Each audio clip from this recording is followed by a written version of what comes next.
Hello people, this is Mike Jr. II. We are back to Let's Play inFAMOUS. It's been a while since I've played, but doesn't matter, we're back. You guys probably won't know the difference. So then, I came back at this location because this was the closest location, or medical place I was at until I got here. Now then, as I've said, this is going to be a bunch of side missions at this point, but first we're going to be doing the satellite uplinks, because basically doing the satellite uplinks means we will get a lot of stuff out of the way. So we're going to be doing a lot of healing because it does give us EXP and it is fucking worth it. It can be tedious, but you know, if you're bored, just kind of walk around the city. People will constantly be falling over and you can help them. So pretty funny. So then we're going to be doing this now because it's a, as I've said, it shows us the location of most of the side missions so we can do most of them. So alright then, let's do this. I'm getting word that there are people out there who can offer some help, but I can't locate them. If you reactivate the satellite uplinks, I'll be able to track them down and mark their locations on your GPS. Now, the way this works actually isn't as fun as you think. And here's one of the dead drops you can grab real fast. Come on, Cole. There you go. Okay. Those are the few points in the game where the climbing up stuff gets a little finicky, but what can you do? Looks busted. Drain that one of its electricity, which will reset it. Once that's done, you just need to run past the others, and you'll resynchronize them all. Basically, like Morris says, as soon as we suck this out, we get a time limit. Then we gotta get going. And basically, we will just randomly pass by things, and they charge up. Now, the location is shown right away, so it's really not that big of a deal. Knowing where it's at, it's just getting to that location really fast. Well, so try to make sure you get on this one. I do believe the times do add up, so try to get there as fast as you can. If you're having trouble, try to find how to get to certain locations faster, and that should help your time in the future. Now, obviously, this seems pretty slow and tedious, but in the future, we're going to be getting power-ups, which makes us go a lot faster. And it definitely makes it more complicated to get this done and find the right location on exactly where you need to go to find stuff. So, okay, there's one over there, so... But it is worth it, as I've said, because then you find out exactly all the locations as to where the side missions are. So, you don't have to actually go look for them. And when you're done, get this little slowdown thing. Sadly, you don't get a lot of points for it, but whatever works, I think. Plus, it opens up more times for, more things. And also, for whatever reason, it still kills the area. Satellite uplink activated. Meaning that, as you can see on our world map, and we have found tons of fucking side missions to do. Tons of them. So, I think what I'm going to do first is I'm going to do all of the regular missions, then I will show you the good and bad missions. Obviously, I cannot do the bad missions yet because you can only do one of each. Like, these two, they're two different missions, and basically, if you're trying to do a good run-through, do all the good missions. Because, as I've said, there's this power-up. Where's you at? 5 missions, 10 missions, 15 missions, and there are only 15 missions in the game. So do one bad one, or one good one, and a good and evil run, you will fuck your complete self over. So keep that in mind. I have never actually tried to see if it can work so that you can do half of actually doing some of the missions and half not doing them, if you know what I mean. It's kind of hard to say, but basically I've never done it where I've been, like, good and then I tried getting the evil power-up. So don't ask me on what happens when you do that. So we're going to start the spy games. Sounds like one of the Reaper's couriers is making a run through here. Look into it. Now this is actually interesting and it actually shows something kind of important for how one of the mechanics we've already seen in this game works out. Now we have to follow him without being caught. Meaning we have to pay attention to him, which is really cool. The Sucker Punch decided to add in this little feature of just looking. So that was definitely one of the best things they could have added in this game. So don't attack him, we have to follow him. Because he's actually a Reaper who blows up. I know, sounds weird, but that's how it goes. So basically now we have to follow him. Now after a certain point, as you can see even on our map, he's gone. And come on, Cole. Damn it, Cole's gonna fuck up this mission right away. And that fucked up. Yeah. So now we gotta start from the beginning.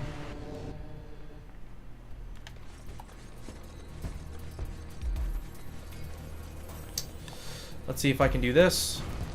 Kind of speed things up.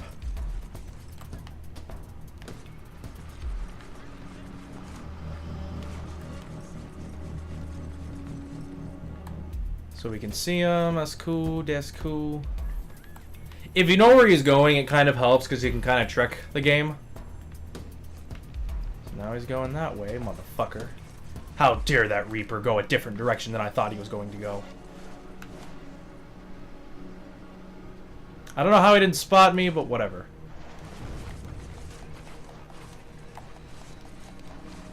As you can see, he's going that way.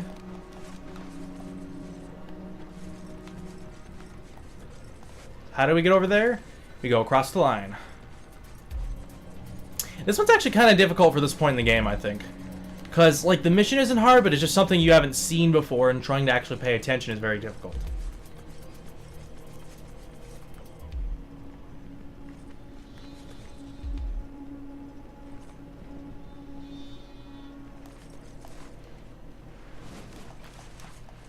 Come on.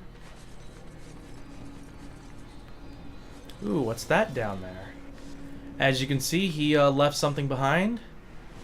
So at this point, if you actually die, I'll actually bring you back here. But what they dropped off were blast shards. Yes, for whatever reason, they're collecting blast shards. And people like collecting blast shards. I guess it's just like a little thing that people are doing. And this is actually why blast shards actually have a certain amount. It's not like... Man, alive? Never thought I'd see this place come back to life. You're doing good work, brother. Now this is one that sets himself on fire, because this guy's still here. Fuck. Yeah, no, he dies usually. Fuck. Well, whatever, I'm still alive. That's actually kind of funny. So, but yes, basically, they collect it as a weird thing, and we use that to our advantage. So, yeah, there's a few other times in the future where we can get either more or less blast shards, depending on what we do. So that's actually why blast shards are just, only the ones you collect actually count towards you, but you still count towards you in terms of number, like how many blast shards you can get in the game. So, counter surveillance, this is an interesting one. The Reapers installed surveillance equipment on our building. Disable that junk. Yep. Their building has, fuck you guys doing?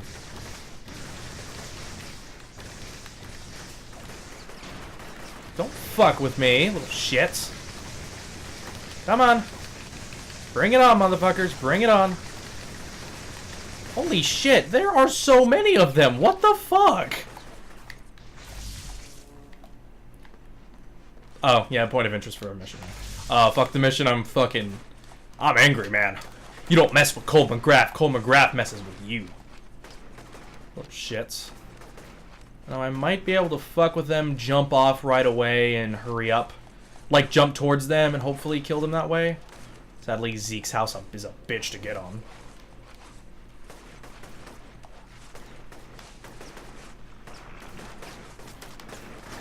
Hey, fuckers. Come on. Yeah, that's right. What's up? Jackasses. Seriously, what the fuck? Okay then, now the counter surveillance thing is basically, as the woman said, there are devices being put on her building. It's actually noticeable, see? They flash. And they will show you on your map slowly how you deplete them. So basically, when you get near them, boom, you just kind of blow them up. Sadly, you can't blow them up from far away, at least I don't believe you can. Are shielded. Oh, okay, so we have to get close and do it. Now, we don't actually have to climb onto something. We just have to be near it for long enough and just keep pressing the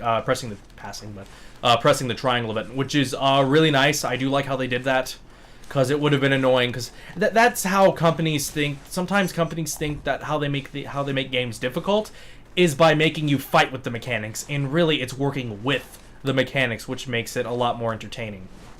So, but usually it's all around the building, and if you're having trouble, you just need to deplete some of them at a time, and they will actually slowly show up on which side they are. Like, about the time we're done possibly with this side, it's possible that, like, the whole next half of the building won't actually be in the circle. It actually gets smaller. Which was a good idea in my opinion. It helps people hurry up and deplete some of this shit. See, I thought there was something over here. So you can see it's getting a little smaller. Oop, there's one right there. Let me go grab that. So pretty cool. I think we got most of them. So on this side at least. So and sometimes they are up on the top building too, and I'll show that real fast. Actually, this building's not one, but usually there can be more buildings. We're gonna get some pretty big buildings in the future, so keep that in mind. Going up and then down is probably one of your best ideals, because then you don't have to worry about climbing up. It's probably the faster way, but the issue is you still have to climb up at some point, so. So, yeah. Come on. Come on, Cole. You can do it. What the fuck? Okay, that's, the controls fucked up, and I'm pushing right and I'm going left. Okay, we're good now. That was weird. I'm not gonna lie, that was really weird. Did I see a flashing light? No, I didn't. See, as you can see, the next corner over here is actually engulfed in a circle, but not actual everything. So, kind of cool. Again, I like that kind of thinking in this game. It just, again, it doesn't make you fight with it. It works with you. And see, as you can see, all of a sudden, that one fucking side is now the only side with surveillance equipment. So it really helps you figure out where the fuck everything is. Okay, I didn't mean to do that. Alright. Slowly climb up this fucking thing. You know what? I never actually shot at those before, so I didn't actually ever see that screen that said that they're shielded, so you have to go up and disable them. Which is pretty cool. It kind of makes sense because, you know, if Cole's closer, he could stick like his fingers through there and blow up the fucking thing. Oh yeah, and slow down. But it's pretty cool because it's like Cole can stick his fingers in there, but he can't shoot from far away because then he just hit the whole shield. I think that's pretty cool. People are really starting to clean up this place. About time. The smell was bad enough to knock a buzzard right off the proverbial wagon. Yeah, okay. I'm not hip with the kids nowadays, so sorry if I do not know what that means. Come on, didn't I place one down? Okay, there we go. So I've got a dot over there, so this is actually how I usually get to side missions that I can't see yet. So it's a good method, I think. And again, if you want to speed up the process on getting blast shards every time you do a side mission, or if you want to get all of them, I mean to say, every time you beat a side mission, try to go and collect everything in that specific area. There's only going to be one you can't actually reach yet, but that's about it in terms of blast shards. Because you need a special power-up to get to location. Whole crowds of people are being rounded up. Do something! Yep. Basically, people are being captured. And the more people you save, the,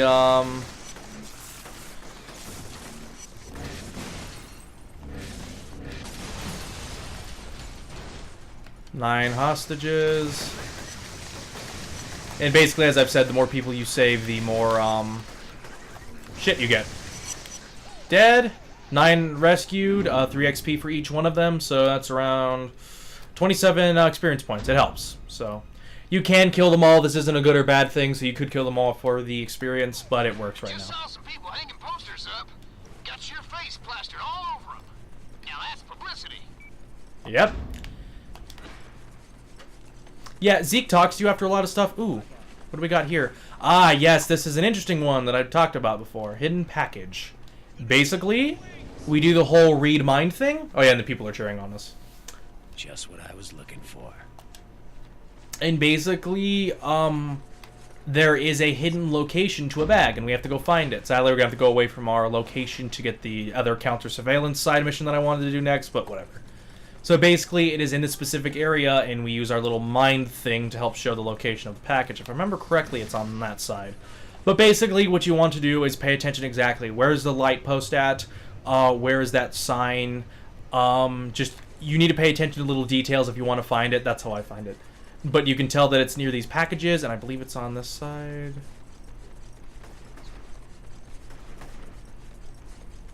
There's usually a lot of Reapers here, too, so... Oh, you're up there. Ah, I see. Ha! Headshot, bitch! So... Oh, no, was it this side? Yep, you can see a little blue thing right there. So, there you go. 5 blast shards.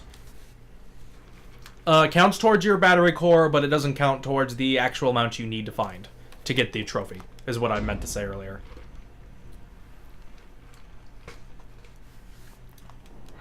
saw some woman pulling the boards off her windows. I couldn't believe it. Guess she's not worried about people busting in there anymore. Pretty cool. More blast shards in this area. I thought I collected most of them, but whatever.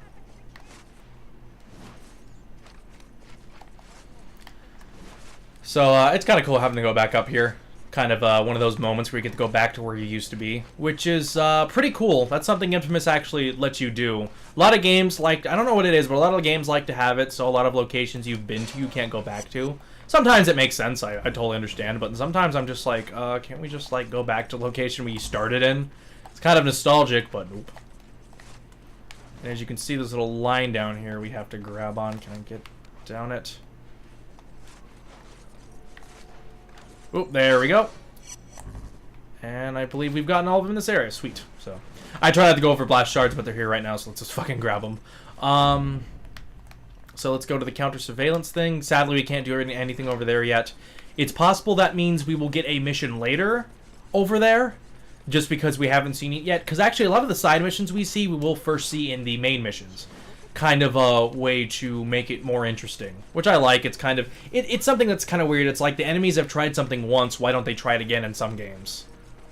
Like it was a really effective strategy, and in this game they kind of do that, except for we obviously get more powerful. What happened? Shit. Not what I meant to do. That guy was obviously trying to... Oh, okay, yep. So basically... that's odd. We actually got good points for that, I saw. Must be because he was robbing the person. Okay, that's cool. I like that. Oh, this one's a pain in the ass. Yeah, this is one of the pain in the ass counter surveillance missions, I think. Because we're near a powered down area.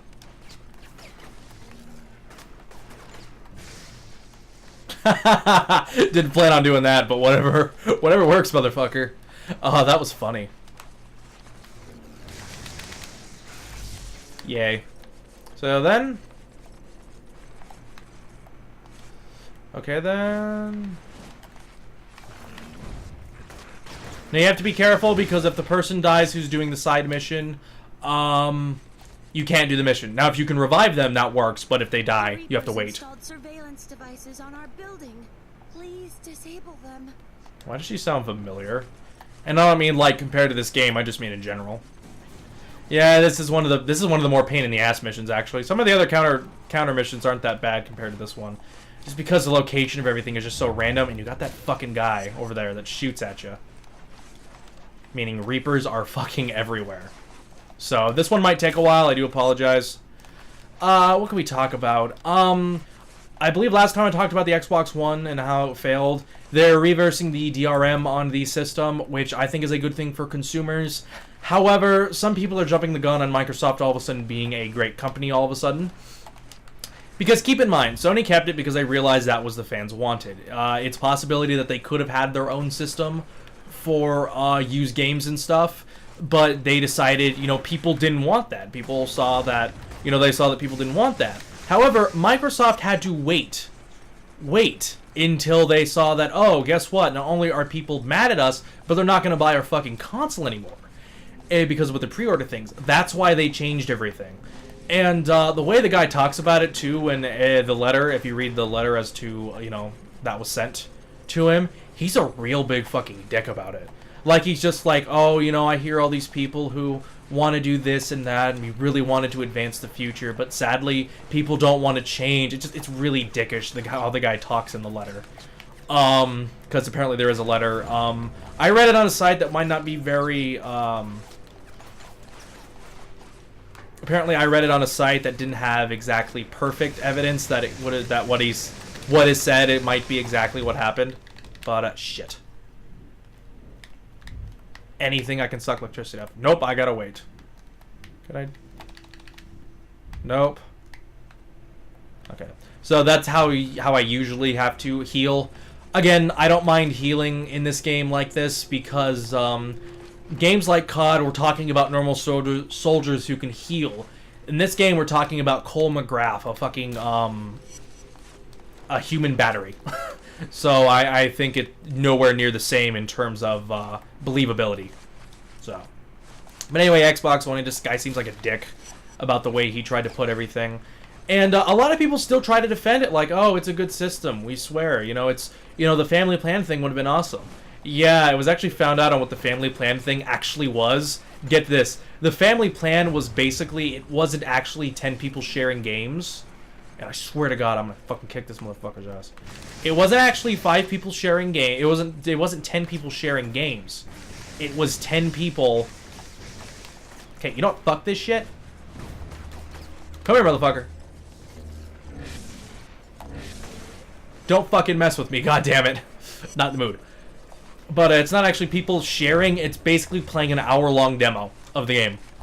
Basically, I believe you do play the game from start, which is kind of different for a demo. Well, in terms of, like, it's actually the full game, it's just you have to only get an hour of time with it. So, basically, the whole thing's bullshit about the whole how that would work and how it would be around the same thing as, used games. No fucking way. Anywhere near the same thing as used games, which people have issues with used games. A lot of people are trying to be very defendant on, trying to make used games less accessible because apparently they're claiming that it's what's killing the industry.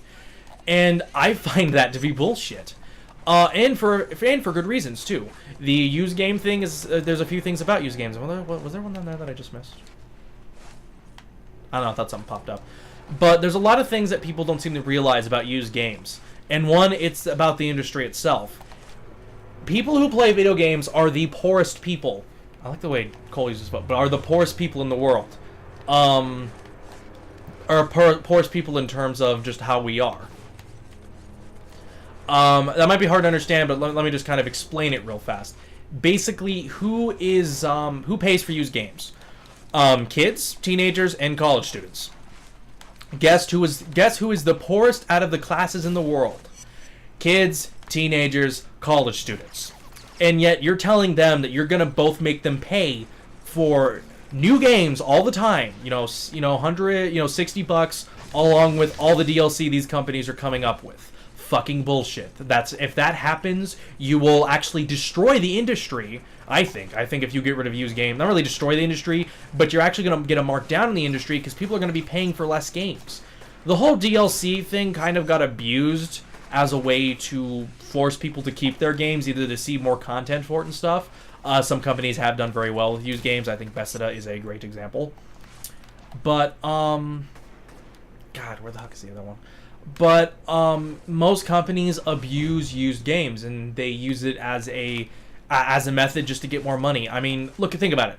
Activision, they make a lot of fucking money off Call of Duty first day sales. They don't have to worry about used games at all.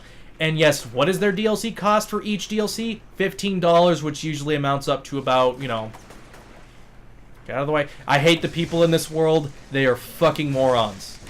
See? They just run... Instead of running away from the threat, away from the Reaper, they just run in fucking circles. That's one of my bigger issues with the game, but then again, killing one person doesn't destroy all your karma, so that was something good this game did. But, yeah, no, it's just people need used games, because what is Call of Duty? They have to pay $15, which usually amounts to 2 DLCs at a time, meaning you're paying $90 for one fucking game, and you're telling me that, used games is hurting the industry? No, DLC is definitely a good example of shit that shouldn't be happening as it is. DLC itself, perfectly fine. DLC being abused like Capcom and shit, fucking bullshit. Get it out.